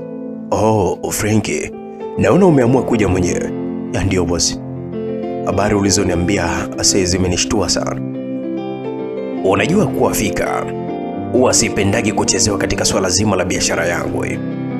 Mzee huyo alimnyosha mkono kabisa wenye bastola akimwelekeza Frankie ambaye alipiga magoti akiinua mkono juu. Ni kweli boss, mimi sijafanya kitu chochote. Mzigo niliufikisha kama ulivyokuwa. Sasa aliopunguza mwingine mimi simjui boss, niamini mimi, alijibu kwa wasiwasi. Na ndipo mzee huyo akawa amekoki bastola na kuvuta cha kufyatulia risasi akitaka kuiachia. Frankie akawa amefumba macho akisali kimoyomoyo, akijua kwamba tayari mwisho wake umekwisha kufika tayari. Na kuona ulivyojawa na wasiwasi. Chukua hii, aliambiwa. Akafumbua macho na kukuta amenyoshiwa bastola apata kuichukua. Asante boss. Ya nini hii?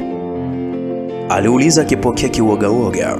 Na ndipo mzee huyo Mr. Don alimwonyesha kwa ishara atazame nyuma yake, na kisha akawa amegeuza shingo kutazama. Akaona jamaa mmoja akiwa na wenzake waliokuwa wanafanya kazi kwa mzee huyo, akiletwa na huko akiwa amefungwa kabisa kamba miguuni pamoja na mikononi. Muue huyo ndiye aliyechukua mzigo wangu akataka kukimbia nao.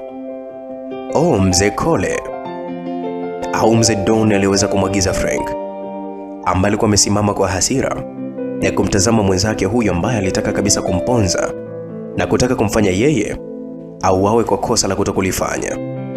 Akawa ameinua bastola na kumnyoshea papo hapo. Frankie, Usiniue tafadhali, usiniue. Nilikuwa nataka pesa tu nika. Jamaa huyo kabla hajamalizia sentensi yake, Frank alibonyeza kitufe cha kuachia risasi, yani trigger. Risasi ikawa imetoka na kumtoboa jamaa huyo usoni katika paji la uso. Ikatokea upande wa nyuma kisogoni. Iliruka na damu pamoja na ubongo. Wakamwachia akaanguka mzima na kisha alipoteza maisha papo hapo. Ya. Kazi nzuri. Wewe ndiye aina ya kijana ninayemtaka katika majukumu yangu. Safi sana.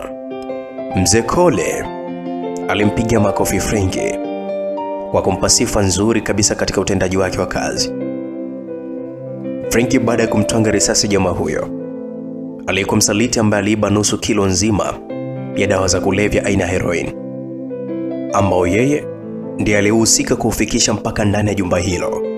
Alipewa kitambaa, akajifuta mikono na kurudisha bastola kwa bosi wake yule, Mzee Cole. Unaniamini sasa bosi? Siku zote mimi nakuamini Frank. Na ndio maana nakuitaga fagio la chuma. Haunaga kazi ndogo. Mzee Cole alitikisha kichwa na huko akiendelea kabisa kukandwa na kina dada hao warembo waliovalia nusu uchi. Wakati huo binti wa Mzee Cole aitwaye Matilda alikuwa barazani amesimama akimtizama babake pembezoni mwa swimming pool. Alipokuwa anaendelea kukandwa na kina dada wazuri, akawa amebaki amejaa na hasira tu. Yaani kila akimkumbuka marehemu mama yake ambaye alikuwa amefariki, akilinganisha maisha baba yake ya kupenda starehe, akageuka kabisa haraka na kurudi ndani. Na hapo Mr. Frank alimuona binti huyo aliyekuwa mrembo. Nipo ndani basi Mzee Cole. Frank aliaga, ambaye alitikisa kichwa tu kwa kukubali kwamba nenda. Frank akawa ameelekea katika jumba hilo la ghorofa 2 na kupanda ngazi taratibu, akawa ameingia ndani. Mzee Cole alimuita mmoja wapo wa walinzi, yani bodyguards, ambaye alikuwa amesogea pale karibu ili kusikia maagizo aliyopewa na bosi wake huyo. Na bosi, nenda kumfuatilia huyo Frank humo ndani. Isije ikawa amemfuata binti yangu Matilda, maana siku hizi sielewi ukaribu wao ulivyo. Sawa bosi. Yule mlinzi aliitikia hivyo na kutoka mbio kuelekea katika jumba hilo la ndani. Jumba la kifalme, jumba la kitajiri. Hakuna mwanaume ambaye anathubutu kuicheza akili ya binti yangu Matilda. Never. Mzee Don alizungumza akitikisa kichwa na kuendelea kunywa pombe kali za kizungu, yani whisky, na huko akisikilizia raha za mikono ya kina dada watatu warembo walikuwa kizidi kumpapasa katika maeneo yote ya mwilini mwake. Na hapo alikuwa kifua wazi, huko akiwa amevaa bukta fupi mithiri ya kinguo tu cha ndani. Na hapo alikuwa amelala kifudifudi akiwa anaendelea kufanywa masaji. Basi bwana, Matilda aliingia ndani taratibu kwa hasira, akiwa pendezwe kabisa na tabia za baba yake mzazi. Mzee Cole kushikwa na kupapaswa na wanawake, na tena ni wasichana wa rika lake wadogo tu. Kitendo ambacho kilimfanya Matilda ajisikie vibaya na kumkumbuka mamake marehemu ambaye alikuwa pia hapendezwi na tabia za mumewe enzi za uhai wake. Matilda alisikia akiitwa nyuma wakati akiwa ameshika kitasa cha mlango aingie chumbani. Aligeuka na kutazama, alimkuta Frank akiwa amesimama nyuma yake anamtizama kwa tabasamu. Sema, mbona umekasirika? Nini sasa kimekuudhi? Sijakasirika, niko sawa tu, alijibu na kufungua mlango wa chumbani kwake. Akawa ameingia taratibu na kutaka kufunga kwa ndani. Frank aliwahi ule mlango na kukamata. Taratibu, tunaweza kuzungumza kidogo? Nahitaji kupumzika Frank, tutaongea wakati mwingine. Matilda, umenikasirikia na mimi? Mtafadhali bwana, tuongee. Frank alimwangalia mwanadada huyo kwa mahaba, msichana mzuri, binti wa bosi wake Mzee Don, ambaye ana mahusiano naye ya kimapenzi ya siri sana yaliyoanza hivi siku za karibuni. Sikiliza Frank, baba akikukuta hapa utakuwa kwenye matatizo makubwa sana. Heri niwe katika matatizo makubwa sana kuliko hata nikukose wewe Matilda. Mimi niko tayari kufa kwa ajili yako, Frank alimjibu, akitoa mkono na kuingia ndani. Akarudisha mlango na kufunga kwa ndani kabisa. Akamvuta msichana huyo na kumbadanisha ukutani, na kisha alisogeza midomo yake karibu na midomo ya mwanadada huyo. Frankie, hapana, sio sasa hivi. Hebu tulia.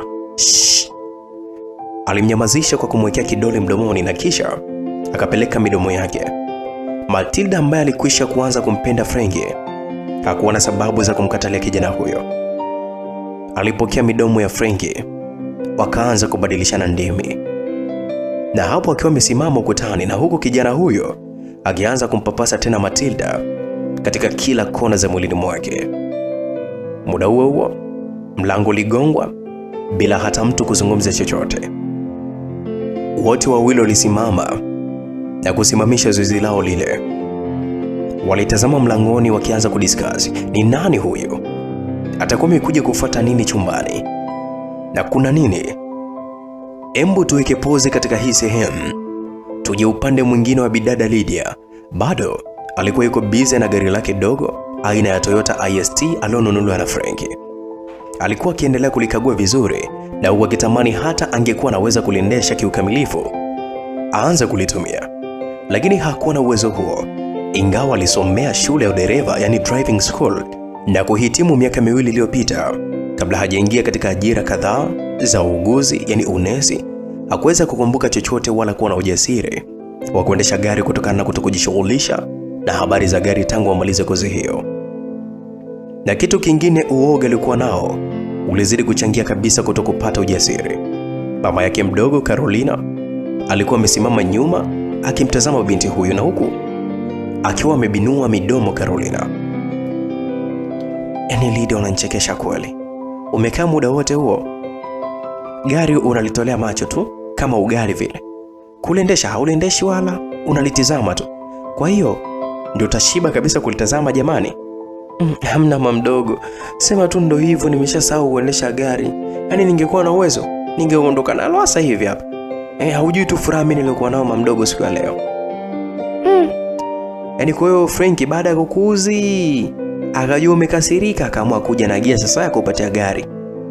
Akakupa gari ili usahau ujinga wake wote alokuwa amekufanyia, na ukubaliane na ujinga wake atakapokuita safari nyingine tena uenda usio. Mama mdogo Carolina alizungumza na huko akimsogelea karibu kabisa Lydia na gari hilo alipokuwa nalo mwanamke huyo, na kisha kwa amelipapasa gari hilo taratibu, na huko akilizunguka zunguka tu mama mdogo huyo Carolina. Hapana mama, Frankie yani inaweza nikasema kwamba ni mwanaume mwelewa sana. Hawezi kurudia anachokitaka kukifanya kwa mara nyingine tena. Na mimi pia siwezi kukubali kiurahisi kwa namna kama hiyo. Nimeshamueleza waziwazi kwamba asubiri tukifunga ndoa, na ndio mambo mengine atafanyaje yatafuata kati yangu mimi na yeye. Na ameniomba msamaha na kunielewa. Kwa ndo hivyo tu mama mdogo. Msamaha tu aliomba ndio ukao umemwaminisha kuwa ameshabadilika au atabadilika Lydia? Kwa msamaha ni unakuaminisha sana Lydia. Basi kama ndo hivyo anaudanganya moyo wako. Mimi naweza nikasema hivyo. Hakuna mwanaume anayebadilikaga tu kiurahisi kwa namna kama hiyo. Ni kweli mama mdogo. Lakini sasa kwangu mimi usiogope. Naweza kabisa kujiaminisha tu mwenyewe na nikajisimamia tu vizuri. We unajidanganya tu Lydia. Hakuna mkate mgumu mbele ya chai. Hili gari ingawa ni zuri la kuvutia machoni kwako, linaloweza kuonyesha upendo wa Frankie kwa nje kwako, lakini haliwezi kukuonyesha upendo wa ndani wa mwanaume yule wa kwako hata kidogo. Sio, unanielewa? Mama mdogo, unamaanisha nini sasa? Kwanza hili gari sio la kwako Lydia. Hilo uelewe kwanza. Mama mdogo, na wewe jamani, hauniamini tu. Kwani ufunguo sio hapa? Amenikabidhi jamani. Sasa unasemaje kwamba gari sio la kwangu mama mdogo? Ndo nini sasa?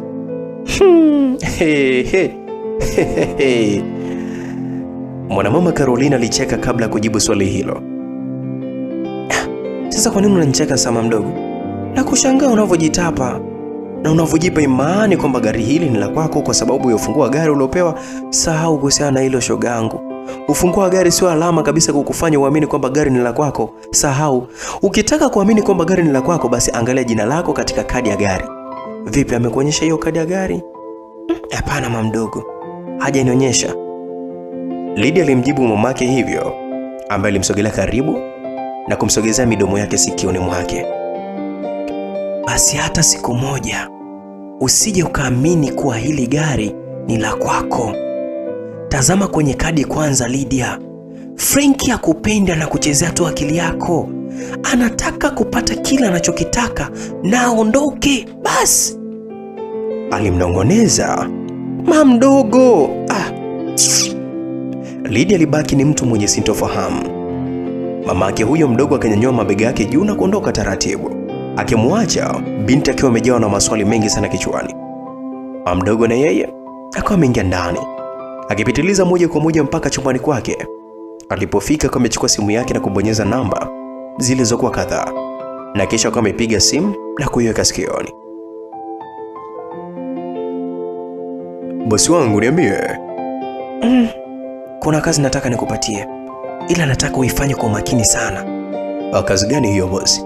Navyopenda madili kama hayo. Sasa naona kama unanichelewesha vile. Kuniambia, wewe niambie. Kuna binti yangu hapa, mtoto dadangu, nataka ufanye juu chini ulale naye, umtoe usichana wake. Yaani hakikisha unamtoa usichana wake. Sasa kwa nini unafanya hivyo sasa? Hebu sihitaji maswali. Nataka kazi itekelezwe bwana. Imeeleweka au haijaeleweka? Sawa bosi wangu. Hilo swala limeisha au vipi? Utanipatia maelezo yote au vipi? Mwanaume huyu alijibu, na mama mdogo Carolina akawa amemkatia simu. Lazima ni utoe huo bikra anaojivunia huyu mtoto, ambao ndio unaomchanganya Frankie. Samani kama ninachokifanya kitakopo ni kibaya sana. Frankie ni wa kwangu, aliongea kimoyomoyo mama yule, na huku akiketi kitandani mwake taratibu.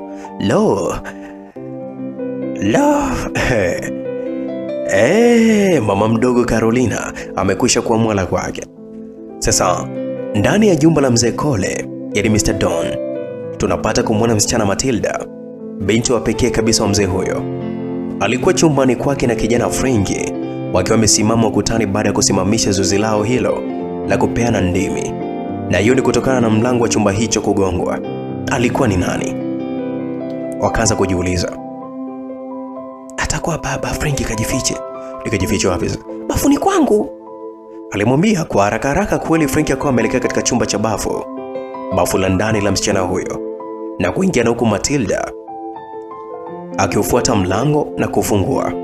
Akakutana uso kwa uso na mmoja miongoni mwa walinzi, yani bodyguard wa baba yake mlangoni. Matilda, sema. Upo salama? Nipo salama, unahitaji nini? Nimekuja tu kukutazama kama uko salama, aliongea mlinzi huyo, na huku kiwiziwizi akitazama ndani ya chumba hicho cha yule msichana, ambaye kwa kuwa alikwisha kuhisi mlinzi huyo amekuja kabisa kumchunguza. Ikabidi sasa ufungue mlango kwa uwazi ili aone kila kitu chumbani, asipate kabisa kumpelekea baba yake taarifa zilizokuwa sio sahihi, yani ampelekee umbea.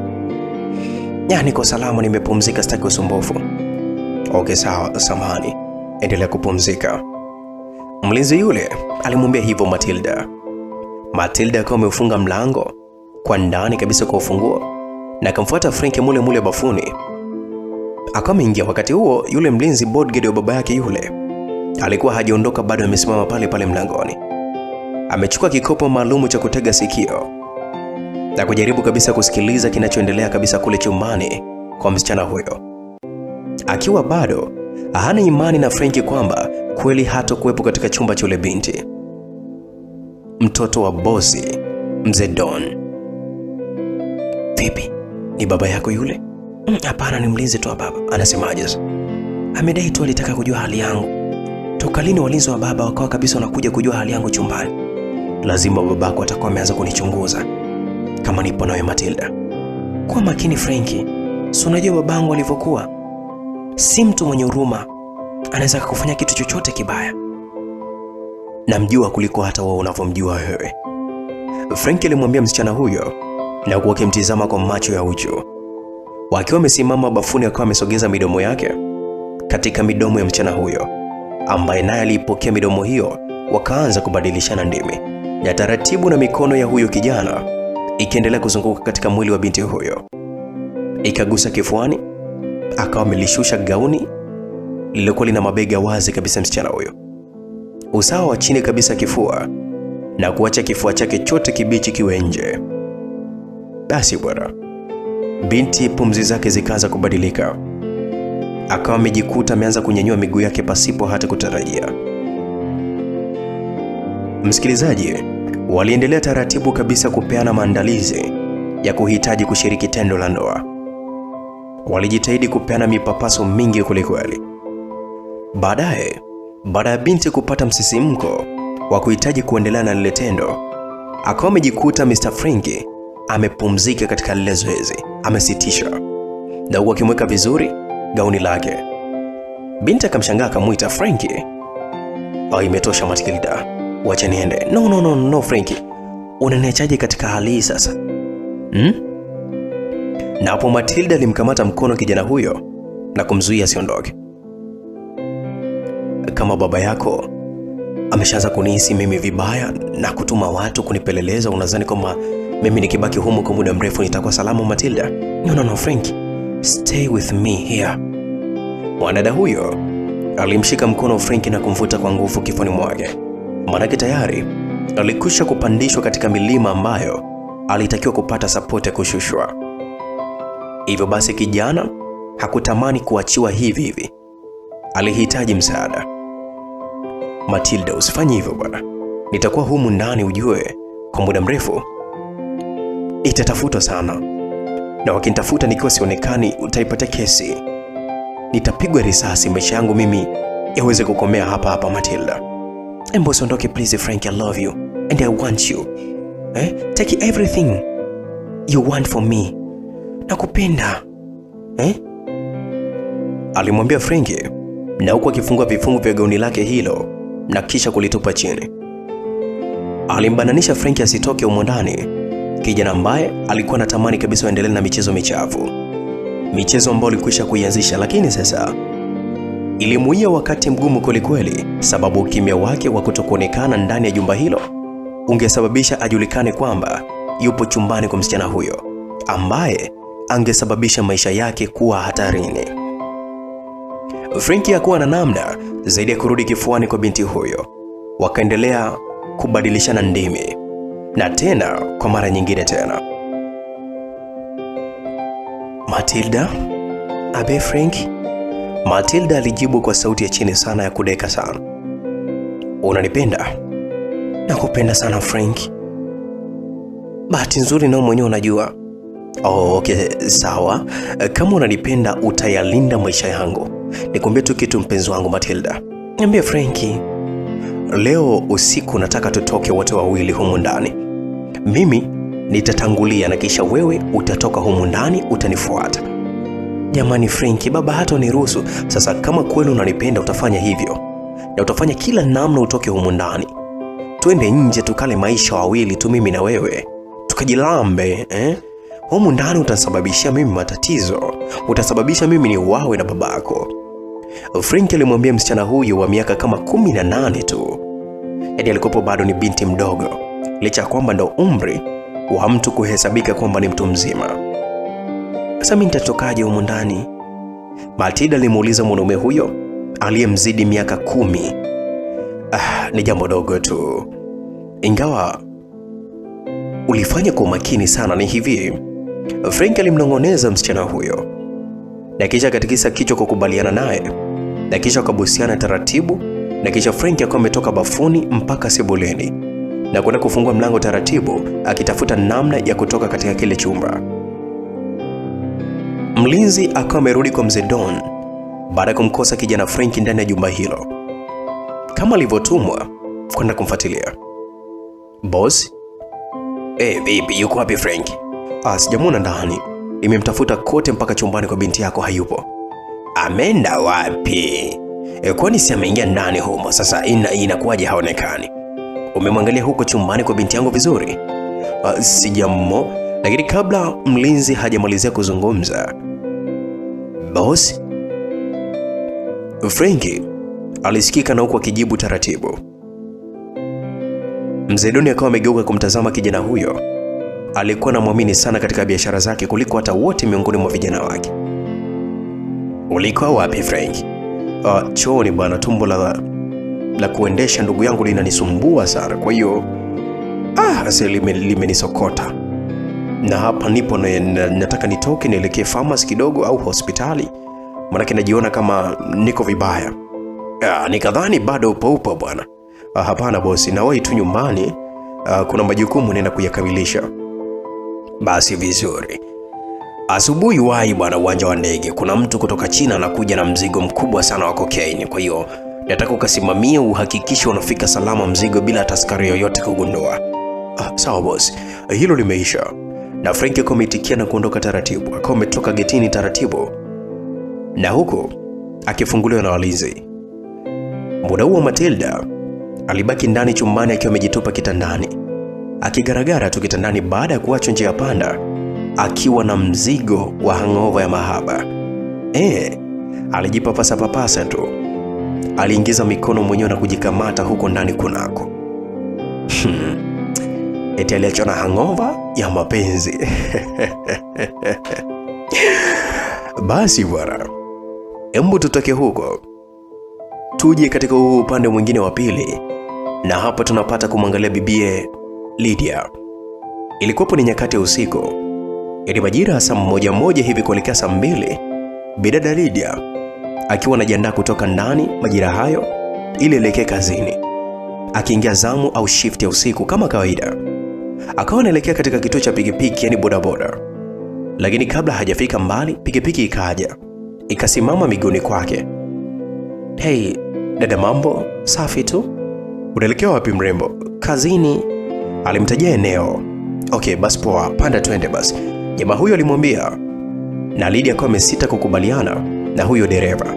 Lakini akawa amepanda hivyo hivyo. Akiokoa kabisa muda ukosogea mpaka katika kituo cha bodaboda. Ya safari kweli ikaanza. Wewe, mimi naelekea huku sasa, mbona kama unanipeleka njia hii wewe?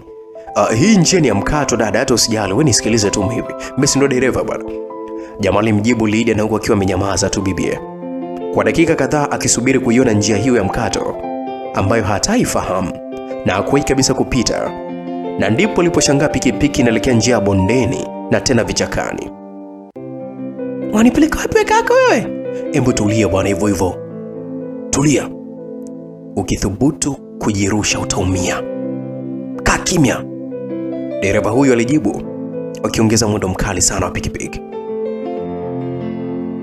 Asa huko tena kwa bibi Lydia, tupache kidogo turejee kwa mchizi wetu aitwa Steven. Jamaa alikuwa anarejea taratibu kurudi katika nyumba alikuwa amepanga, maeneo ya bondeni akitembea kabisa kwa miguu. Na huko akipiga miluzi majira ya saa 1 hivi na dakika zake usiku. Na giza likiwa tayari kabisa limekusha kuingia. Mara anashangaa kuona pikipiki ikipita na huko mwanamke aliyekuwa kabisa amepakiwa akilalamika tu. Niache nishuke bwana. Wanipeleka wapi? Wanipeleka wapi wewe? Mimi nataka kuelekea kazini, wanipeleka wapi? Ili mwanamke huyo alikuwa akilalamika sana. Hebu tulia mwanamke wewe, nitakufanya kitu kibaya sana. Asa mwanaume huyo dereva alimjibu akimpita kabisa kwa mwendo mkali sana Steven. Jamaa Steven akawa amesikia majibishano hayo kwa masikio yake mawili. Na akahisi kuna jambo ambalo silo la kawaida. Akaanza kuikimbiza pikipiki akijua kwamba njia ya kuikuta kwa ukaribu. Ikabidi ashushe kwa njia ya mkato bondeni, akiacha njia kuelekea nyumbani alipokuwa anaishi. Akawa amekimbia kutokea upande wa pili mwa njia ile ya kichakani na kuisubiria pikipiki. Hakuikuta wala pikipiki ile haikuonekana kabisa kutokea pale mbele. Ilipokuwa haijulikani kama imepita ama la. Na hapakuwa na alama yoyote, manake sasa haikuwa imewasha taa za mbele wala za nyuma, kwa sababu tu walikuwepo sehemu za kichakani na lile swala lilikuwa ni la hatari sana kushtukiwa. Na ndipo kama umesikia mungurumo wa nyuma, pikipiki kizimwa, akawa amegundua kwamba ile pikipiki haikufika kwa mbele wala haijapita, lakini sasa atakuwa ameingiza ile pikipiki vichakani. Na kuna miguno ya mwanamke ikionekana kabisa kuzibwa mdomo. Kwa hiyo Steven alifuata kabisa ile sauti ilipokuwa inatokea kwenye kijipori hicho cha bondeni ambacho hapakuwa na nyumba za pale karibu. Yaani maana yake ni kwamba hapakuwa na msaada wote.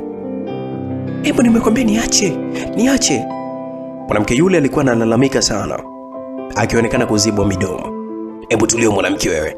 Kuna gari inakuja kuufuata hapa na kuna mahali inatakiwa twende. Ukifurukuta na kuchoma kisu, unakiona hiki? Kwani wewe ni nani? Na mimi nimekukosea nini? Hebu tulia kama ulivyo. Kama unataka uhai wako kaa hivyo. Usifurukute wala kupiga kelele. Mwanaume huyo alizungumza, na wakati huo Steven alikuwa amekwisha kufika kwa mwendo wa kunyata. Akawa amejibanza katika mti mmoja, akikuta pikipiki hiyo imeegeshwa kabisa imezimwa. Akaanza kuiangalia vizuri kwa ndani ya kichaka hicho. Alipokuwa kabisa ameshikiliwa mwanamke huyo, akawa ameshindwa kuona chochote kutokana na giza na kutokuwa na mbalamwezi pale juu. Ikiwa inaelekea majira saa 2 za usiku, giza lilizidi kushamiri kabisa. Na ubaya zaidi hapakuwa na nyumba karibu kwenye kile kijipori. Basi bwana, binti akaendelea kulalamika sana, niache. Mwanamke huyo alionekana kuwa mbishi sana, na mara ghafla kikasikika kishindo cha mtu akipigwa ngumi na kishindo kingine cha mtu akianguka. Kisha ukimya ukawa umetawala. Haikusikika tena sauti ya yule mwanamke. Sana yule jamaa mtekaji akawa amesikika akipiga simu na kumwelekeza mtu aje upande huo wa vichakani. Alionekana yupo karibu kabisa, amekusha kukaribia na mlio ule wa gari ukaweza kusikika upande wa pili, na huko gari nalo likiwa haliwaki kabisa taa zote, ziwe za mbele wala za nyuma. Steven akiwa amejibanza katika mti akamwona mwanaume huyo ambaye alionekana kabisa ameshika kisu, na tena akiwa anakuja huko alipokuwa. Akawa amejiandaa kwa ajili kabisa kukabiliana naye. Wakati alipotaka sasa kujitokeza ili mradi tu amkabili, akasikia mungurumo wa gari likishuka kabisa katika njia hiyo, likiwa halijawasha taa zozote. Akazunguka tena nyuma ya huo mti kwa mwendo wa kunyata kabisa, na kutoka pale, manake mtu aliyekuwa anatokea pale mbele ya ile gari angeweza kabisa kumwona. Akawa ameingia kwenye kichaka kimoja na kutulia tuli akitazama gari hilo lilokuwa limesimama, na akawa ameshuka mwanaume mwingine ambaye alikutana kabisa na yule mwenzake ambaye alimteka mwanamke huyo.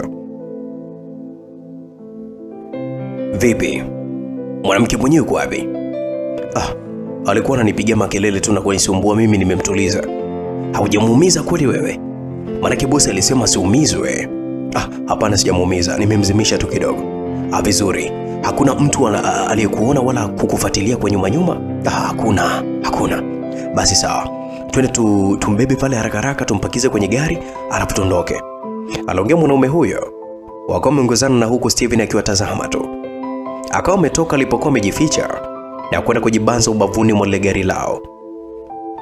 Na ilikuwa ni aina ya gari ndogo Toyota Verosa, ilikuwa nyeusi. Haikupita hata dakika 2-3 wakawa wamerudi, wakiwa wamesaidiana kumbeba binti huyo. Alionekana kupoteza fahamu. Taratibu, mbebe vizuri. Niko makini, usinifundishe kazi. Walijibishana na wakifika mpaka kwenye gari hilo. Na Steven alichokifanya ni kuingia chini ya uvungu mwa gari hilo. Akawa ametulia kimya akiwasikiliza wakihangaika kabisa kumuingiza mwanamke huyo. Wakiwa wamemfunga kamba kabisa miguuni pamoja na mikononi, na hata usoni wamembandika plasta maalum asiweze kuzungumza. Na hapo ni pindi atakapozinduka katika usingizi mzito baada tu ya kupoteza fahamu. Sasa mimi naendesha gari, wewe zamu yako kuendesha pikipiki ile pale. Mimi ndo nile kuja na gari, uweje mimi nirudi na pikipiki? Kila mmoja amalizane na kazi yake. Amalizie kazi yake. Ndio mambo gani sasa hayo ya kiduanzi kabisa kama hayo unaoleta? Asa walibishana sana. Na hapo wakiwa kwenye ubavu huu usiokuwa wa upande wa dereva. Sasa unabisha nini kwa mfano? Wewe umefanya kazi gani zaidi ya kuja hapa na mgari wako? Mimi nimehangaika na huyu mwanamke. Tangu nilipomtoa huko. Unadhani kwamba tutachukua hata pesa sawa? Oye, usintanie, nipe cha kwangu kabisa. Asa ule jamaa alikuwa amekuja na gari, hakukubali kabisa kama mkunja mwenzake na kumbananisha kabisa katika gari. Steven akawa ametumia mwenye huo. Akawa ametoka taratibu vunguni mwa gari akitokea upande wa pili mwa dereva. Wakati wawili hao wakiwa wanaendelea kubishana, akawa amechungulia ndani ya gari hilo na kugundua kwamba ufunguo upo kwenye usukani wa gari hilo. Akawa amefungua mlango wa gari hilo taratibu na kuingia ndani ya gari kwa haraka, na ndipo jamaa hao walipokuja kushtuka. Aliliwasha gari na kulirudisha nyuma, yani reverse, kwa haraka sana. Wanaume hao wawili wakawa wameacha kabisa kubishana na kuanza kulikimbiza ile gari. Alikanyaga breki na kuwapelekea kabisa gari kwa mbele. Kwa mwendo mkali kabisa wakawa wamelikwepa lisiweze kuwagonga. Na ndipo kapita katikati yao kwa mwendo mkali, akalipandisha kutoka bondeni. Wakati huo wanaume hao nao nyuma wakawa wamepanda kabisa kwa pikipiki yao wote wawili na kutoka nayo kwa mwendo mkali kabisa wakikimbiza na kulifuata ile gari kwa nyuma. Na ndani ya jumba la mzee Cole, yani Mr. Don, tajiri mkubwa sana anayejishughulisha na biashara haramu za uuzaji wa madawa kulevya, mihadarati. Sasa binti Matilda alikuwa amejiandaa tayari kuweza kutoka. Amevaa vizuri gauni lake fupi lililoishia kwa juu ya mapaja ambayo sasa alibaki wazi, na amejiremba vya kutosha ni kwa ajili ya kuelekea kwa Frankie.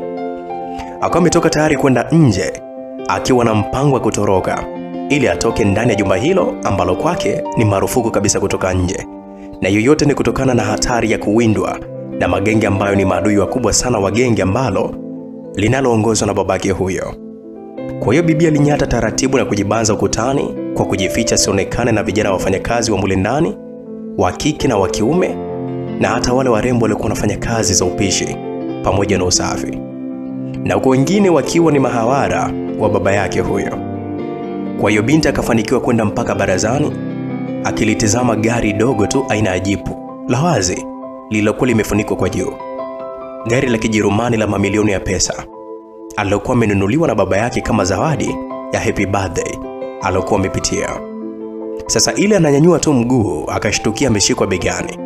Alipogeuka alikutana uso kwa uso na baba yake mzazi. Mzee Cole aliyekuwa na wasaidizi wake muda ule walimshtua sana binti huyo. Unaenda wapi? Nataka kwenda kwenye sherehe ya birthday ya rafiki yangu. Embo rudi chumbani kwako ukatazama televisheni na ule ulale. Nataka kwenda nje baba.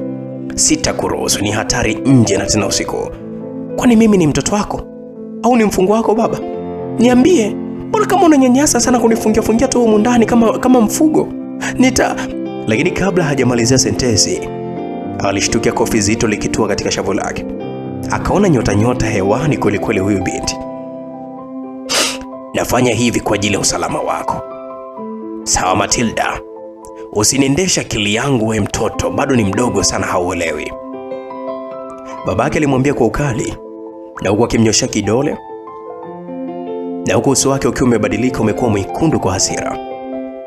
Matilda akiwa amejishika shavu akaanza kulia, na huku akiondoka kwa haraka kwa hasira. Baba yake na walinzi wake wakimtazama tu msichana huyo ambaye alipishana na mpishi mmoja aliyebeba vifaa vya jikoni akivipeleka, kikiwemo kisu, vijiko na vitu vingine. Akawa amemsukuma yule mfanyakazi pembeni kwa hasira. Vyombo alivyovibeba vikiwa vimeanguka chini, kikiwemo kisu kikali cha kukatia nyama, na hapo Matilda akawa amekitazama kile kisu. Alikiokota na kisha akawa amejiwekea shingoni. Ni heri nife mimi kuliko hata niishi maisha haya kufungiwa ndani kama mbwa. Nipo tayari kufa. Alijinyoshea ncha ya kisu shingoni kwake na kuhitaji kujichoma. Matilda, unafanya nini sasa? Unafanya nini? Mzee Cole ama Mr. Don macho alimtoka kabisa alipoona binti yake huyo, binti wa pekee, anahitaji kujimaliza. Akataka kumkimbilia. Simama hapo. Simama hapo. Ukinisogelea tunajitoboa sasa hivi. Alimzuia baba yake huyo, na ndipo mzee huyo akawa amefunga breki akitetemeka kwa hofu. Alikuwa anawaza, sasa ikiwa anampoteza binti yake huyo, ni nani sasa atakayekuja kubaki naye hapo? Binti aliendelea kutia msimamo, ukinisogelea tu napata kujimaliza. Msikilizaji, hapa ndio mwisho wa sehemu hii ya 3. Kwa hiyo cha kufanya usikose mwendelezo sehemu ya 4. Na tujue Matilda atafanikiwa kweli kutoka katika huu mjengo? Ataruhusiwa na baba yake licha ya kwamba ametumia kisu kikali ama dhana kali kujitishia ili kusudi baba yake tu asiweze kumchunga na kumruhusu kutoka nje. Lakini pia vipi kuhusiana na Matilda? Baada ya kutekwa anapelekwa wapi? Je, Steven atafanikiwa kabisa kumwokoa huyu binti katika mikono ya hawa watu wabaya ambao wamekwisha kustukia mchezo na kuanza kufukuzia pale? Itakuwaje? Lakini bado hali ni mbaya sana katika familia ya Lydia. Mama yake mdogo bado anatilia msimamo wa kumharibia sana Lydia, hasa katika mipango yake mwenyewe binafsi. Yeye mwenyewe, mama yake mdogo na Lydia, ndiye aliyetoa oda ya binti huyu kutekwa, ikibidi aingiliwe kimwili kwa nguvu, avunjwe bikra yake na kuharibika. Manake sasa anahisi kwamba huyu binti atamshinda kwa Frenki kupitia hili swala la bikra yake aliyokuwa nayo. Yaani kwamba huyu Frenki anampenda Lydia kwa sababu ni mwanamke bikra bado, na ndio maana amemzawadia gari IST. Kwa hiyo Madam Carolina anaona wivu sana, licha kwamba juzi tu ametoka kuona binti huyu akiletewa posa pale nyumbani. Kwa hiyo vita bado ni ngumu sana baina ya familia na familia, lakini huko mitaani na bado mambo ya usaliti wa mapenzi kazini bado ni matukio ambayo yanatuhitaji kutupeleka katika sehemu ya 4. Kwa hiyo cha kufanya, subscribe, bonyeza alama ya kengele ili tu pale nitakapotoa kazi nikiposti tu YouTube unakufikia ujumbe kwamba Mr. Nai simulizi amekwisha kutoa kazi, either Lydia sehemu ya 4 ama sehemu ya 5 na kuendelea. Bado ni simulizi ambayo inatuhitaji tuwe pamoja kweli kweli. Bye bye.